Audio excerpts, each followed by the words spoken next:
down the shaft. On our first shift, Ronald, Joe Ferguson, and I made our way down the shaft entrance along with the rest of the day shift.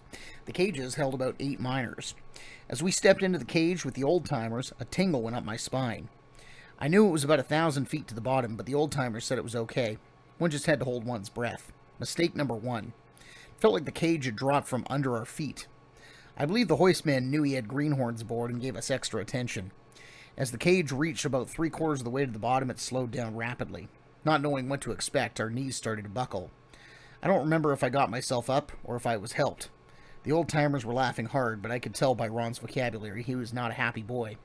You must admit, it's hard on a young man's ego. I still remember the sensation of stepping onto that cage every morning. The crack was only about an inch or so, but I still got a twinge in my spine every time I stepped over it. I had no trouble with the shaft. After the initial trip down, it became routine, as you knew what to expect.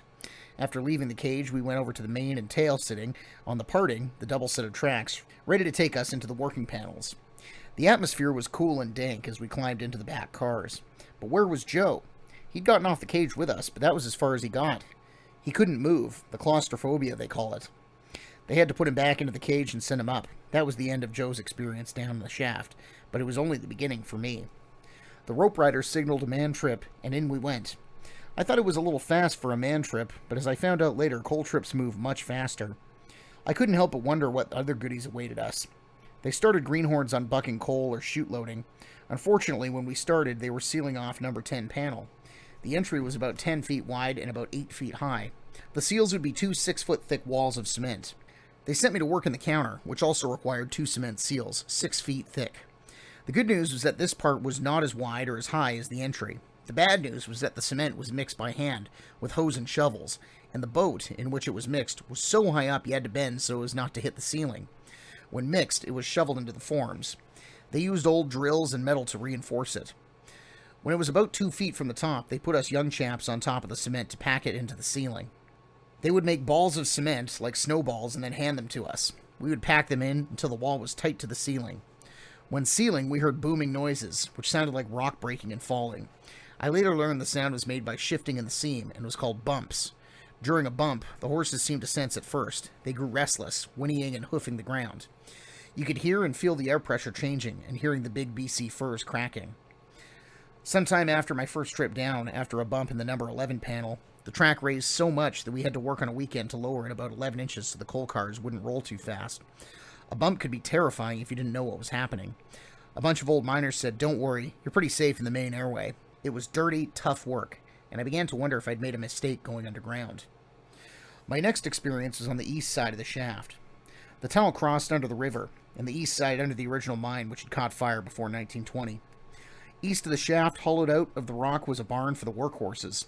A little further along, they put in a parting, 2 sets of tracks, one for the loaded cars and the other for the empties, and then continued the tunnel. On the surface, it looked like it was as far east from the shaft as the railroad tracks. There it ceased, but a little way back, they drove an entry into the coal. I guess you could call it number 1 panel east, but we called it the east side of the shaft. They drove 2 angles up about midway to the surface, and then leveled off and drove an entry under and past the fire. They estimated how far the fire would burn in a year to decide what level they should drive the entry in. I think the miners had a lot of faith in they, whoever they were. This is where I started my career as a miner, bucking and chute loading for Walter Deans and Bill Bodenschuk, who were drivers. After reaching the middle level, they drove 2 other angles up to the surface, exiting where the original entry went in.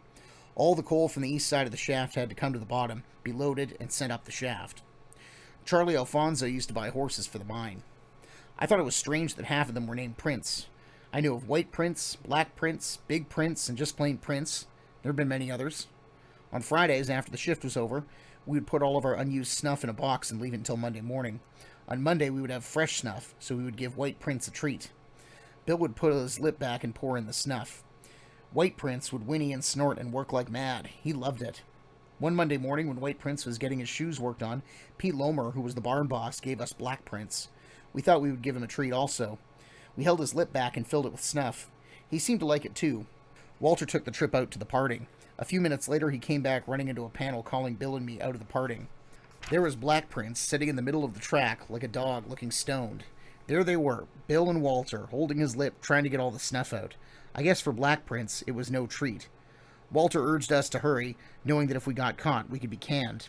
After a lot of patting and coaxing, we finally got him on his feet, and while groggy, took him to the barn. Pete couldn't figure out what happened to Black Prince. There was nothing wrong with him this morning when I came in, he said, giving us another horse. We learned that not all horses like a chew of snuff. Copenhagen was the trade name of snuff, and after watching some of the old miners chewing it outside of the mine, I decided I would never chew it myself. I didn't want to be spitting everywhere or have brown dribble down my chin. Some old-timers didn't even spit, they just swallowed it. Sad to say, between coaxing and joshing, I succumbed and tried it. To my surprise, it wasn't half bad. It was salty, and underground kept your mouth fresh and moist. When the miners in the shovel pillar generously gave us snuff, we showed our appreciation by filling some of their cars half full of coal from the chute before taking the car to them. No snuff, no appreciation. The shovel pillar was the last of a panel down at the bottom. The cars were loaded by number 10 banjos. The work was contracts, so the more cars they loaded, the more money they made. By the end of the shift, they were pretty tired, so a little help was welcome. We used to do it carefully, but I don't know why, because all the bosses traveled this road on the way up to the top. They all knew about it because they'd all shown appreciation for the snuff they'd received. I was working on the east side learning to sprag traps and drive in between bucking and chute loading. There were no reins or horses underground. They worked on command. At times it was embarrassing. The horses seemed to know more about the jobs than I did. The horses would know it was quitting time when they saw the pillar men and drivers come down with their lights on. If they came down early, they would have to cover their lights so the horses would not see them, or they would quit work and try heading for the barns. If no one was required to fill your position on a particular day, they would send you to another position rather than home. One day I was sent to work for Millen Rock, the timber packer boss. In timber packing, in the same way water buckets are passed up a line to a fire, you passed 8-foot timbers to each other up a 45-degree angle with a timber hook. You reached down, caught the end of the timber with your hook, and pulled it up. Then you reached down again and dug it into the other end of the timber, putting your left arm under it and tossing it to the chap above you. Next to mucking in the rock, I believe this is the toughest job down in the mine. I realized very quickly it was not my cup of tea. My next move was back to the haulage. I was assigned to driving in the east mine, which ran in just under the strip pit. The company were driving entries into the coal. We would haul it out of the chute and dump it, and a company truck would haul it down to the washer. We had a beautiful roan horse in the east mine called Brownie. Ron Douglas was driving the horse in the west mine before they transferred over to the east mine. At the west mine, the horse got used to the left turn and didn't need a command when approaching the dump. At the east mine, when approaching the dump, he had to go to the right. They had Eddie Topeka on the left side, making sure the horse went to the right. After a time, it seemed the horse was sufficiently broken into his new routine. One afternoon, the horse trotted out to the damp with a loaded car. Red, who was on shift that day, disengaged the tail chain and leapt clear. The horse started to go left again, but turned back to the right too late. The loaded car took the horse into the dump, and he had to be put down. Even for us tough young men, it was hard work holding back the tears. A short while later, I was sent rope riding. It was different, and I liked it.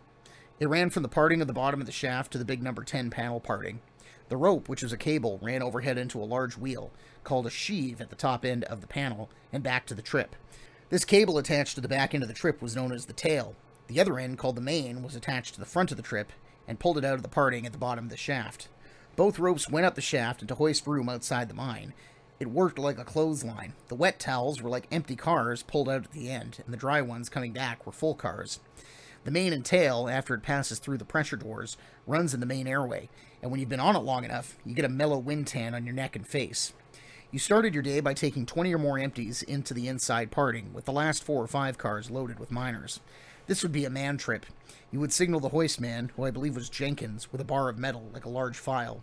There were 2 wires overhead that, when touched with the bar, would ring a bell in the hoist room. 2 rings would mean go, 1 would mean stop, and 3 would mean man trip. My job was to signal the hoist room and stand on the tail cable to make sure it was low enough to catch the bottle chocks which kept the rope in the middle of the track. If there was a chance of breaking the record for the most amount of coal hauled in one shift, word would spread rapidly. It would be full speed ahead. I wondered how many attempts would be made before the record was broken. I was led to believe that the cagers could raise 1 car per minute, if the coal was readily available. When the record was broken, the news traveled fast. The company threw a smoker for the men at the community hall, they supplied the kegs of beer and the cigarettes, and the miners all socialized. The main and tail hauled 20 or more cars with 3.5 to 4 tons of coal in each. On the man trip coming out, there were 4 or 5 cars at the back end of the trip, filled with miners who at this point in their shift would generally be in good mood, laughing, joking, and teasing. The drivers and rope riders had double filament lamps, a spot, and a wide light. The beam of the spotlight would hit the pressure doors, and all the miners in the man trip would go silent, their eyes peering at the door. It always looked as if the first car was going to crash through it, but at the last split second the doors would open. Then, as the last car went through, it would close. My spot would hit the next door, and the same thing would happen. Then, as the second door closed, they would continue joking and teasing as we approached the parting at the bottom of the shaft. Another day, there seemed to be some turmoil at the bottom of the shaft. I went over to see what was wrong and found the two cagers with Stuart Douglas Jr., the mine manager, who was looking very pale and shaken, and understandably so. Some signals had been confused, and he was sent down the shaft on a coal trip drop rather than a man trip. After a period of time, he came around, but I cannot remember whether he continued into the mine or returned up the shaft. Some say that on a coal trip, you can stand on an egg and not break it, but I'll have to take their word for it. As I said before, they can lift a car of coal a minute when trying to break the record. I fully expected someone's head to roll out, or at least a big explosion, but I never heard another word about the incident. Stuart Douglas Sr. and Sandy Thompson were driver bosses. Sandy was known for losing his temper and getting very red in the face. Once Sandy got angry and fired a driver. The driver went straight over to Stuart and told him what Sandy had done. Stuart's remark was, "What for this time?" So I assumed it had not been the first time it had happened. When speaking to the driver later, he indicated that Sandy had reacted this way a number of times with various drivers. The nice part was that after Sandy had cooled down, the driver would be back working for him. Another day, when I approached the bottom of the shaft, Vic Girardi, who was a cager, belled up the coal trip. Unfortunately, the dogs that hold the car on the cage had not been thrown, and on the way up, the load rolled off the cage. There was coal, plank, bolts, and other debris falling down the main shaft, taking it out of commission. Vic climbed up the shaft to where the car had run off the cage to see the damage. What nerve! I never would have climbed up there. We now had two ways out, up the air shaft cage or up to the east side, which was an awful climb. There was plenty of water dripping down the air shaft, and the fan ventilating the mine caused quite a wind. I decided to climb up the east side. When I got to the bathhouse, I asked one of the miners who rode up the air shaft what his trip was like. Did he get wet? He said it was fine until he got near the top, when for some reason the cage dropped a couple of inches. Laughing, he said, "If you didn't know about it, you would definitely be wet by the time you reached the top." My next assignment was down the east side driving a spike team. A spike team is 3 horses in a row. The lead horse carries a lamp on the front of its harness. Like the single horses, they have no reins, they go on command.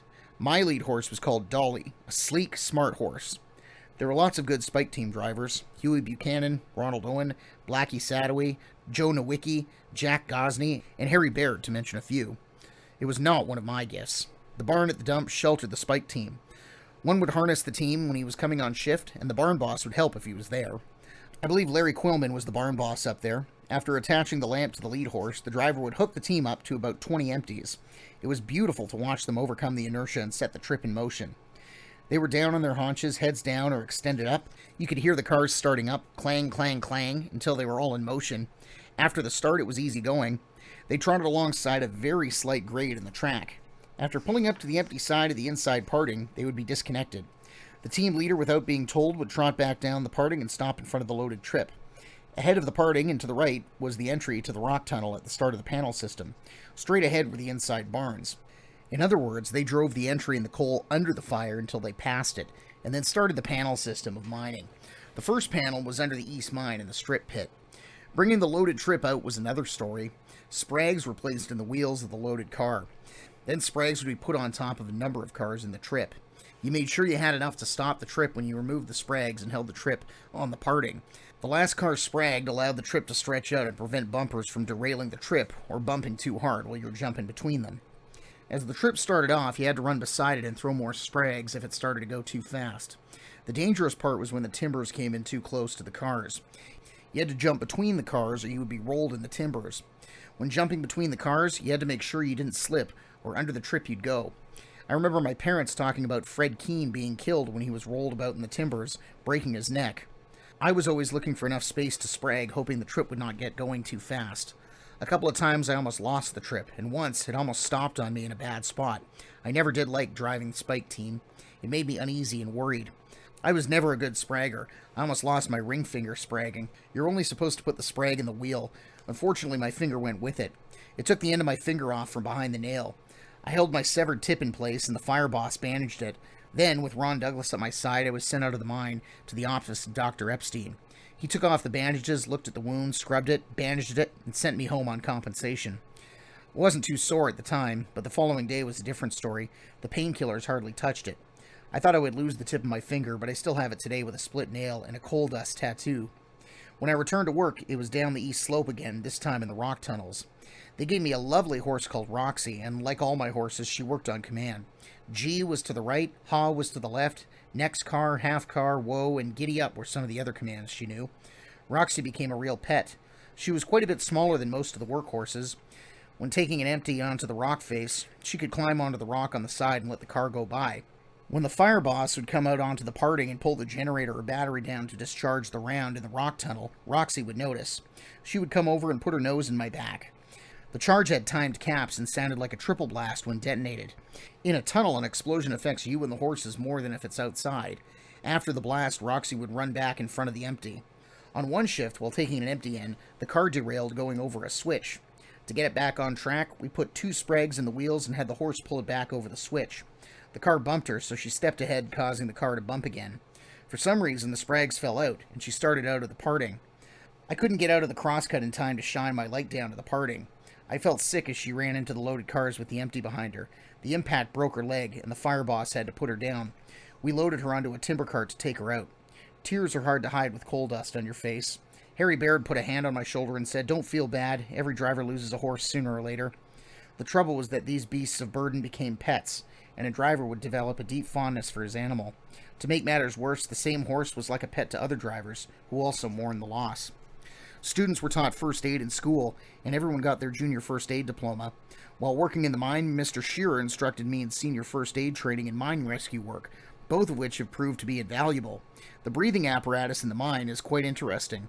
Instead of a mask, it has a mouthpiece with a tube that goes through the teeth and the flange which sits between the teeth and the lips. This design prevents the leakage that can occur when using a mask. With oxygen on and nose clamped, you're ready to go into the smoke room or into a disaster area. You use your oxygen at 2 liters per minute. Oxygen enters the reservoir bag, which has 2 compartments. You inhale from one compartment and exhale into the other. At the bottom of the bag, there's soda lime. As the air is drawn through it, the carbon dioxide is removed, but the nitrogen is continually recycled and enriched with oxygen. The safety lamp is another interesting piece of equipment. We use the Wolf model lamp. It had 2 mesh cones over the flame and 2 mesh cones below the flame. The mesh had 144 apertures per square inch. This isolated the flame from the atmosphere. The lamp was never used for light, only for detecting the suffocating and explosive gas methane in working areas of the mine. The wick had about 1/4 of an inch or less flame, and when the methane was present, it would put a blue tip on the flame. The more gas, the more blue flame. The old-time fire bosses could smell it. They used to say 12% for 60 seconds, and it's goodbye. If they put the lamp up into the greater quantity of methane, it would explode in the lamp. The double metal mesh around the flame prevented it from igniting the gas in the area, thus preventing a mine explosion. The lamps replaced the canaries of earlier days, but canaries were still kept at the mine when I started. When in a rescue mission, teams were changed every 2 hours or less, depending on the circumstances. The first team would head into the devastated portion of the mine, retimbering and reestablishing ventilation when necessary, until they could safely secure a safety station from which the next team would advance. Teams moved forward in this manner until the mission was accomplished, or until they had been abandoned. Thankfully, my skills as a mine rescuer were never put to the test. However, I did experience a mine disaster from the other side.